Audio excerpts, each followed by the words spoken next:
What needs to be burned to the ground is the human heart. The human heart needs to be burned to the ground and rebuilt, rebirthed, renewed.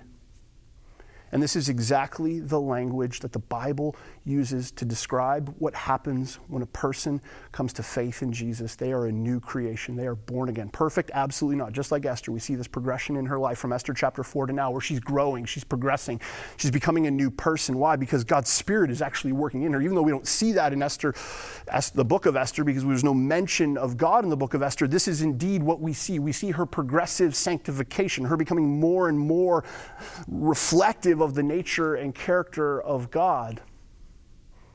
And this is what we need. The picture that is being painted for us here is one not of a good person who does bad things, but of a broken person who needs to be redeemed and restored. And there's this beautiful thread that is woven all throughout the story of God. Jesus talks about it specifically in Matthew chapter 25, but we see it time and time again in the New Testament. And it's this picture that as we come to Jesus, as we get made new again, what ends up happening at the very end, Jesus paints it so clearly in Matthew chapter 25. We stand before him and we see him face to face.